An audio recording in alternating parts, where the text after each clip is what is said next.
Thank you for your question, Min. How do I define success?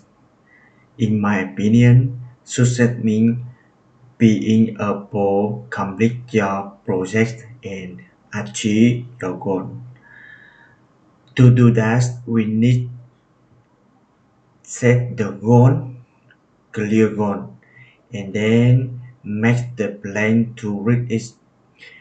The clear, the plan is more close to success.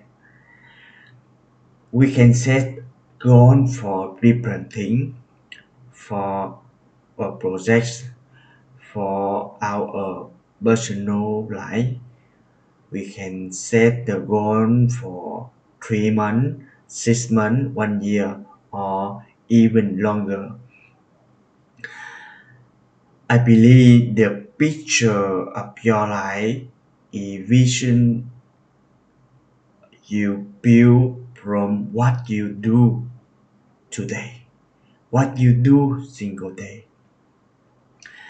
So, if you want to win, if you want to success your project, your life, you must to win today. Like today, I try to complete my task.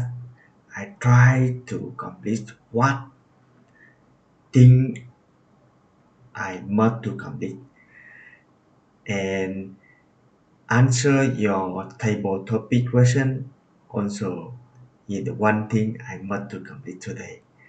Thank you for listening.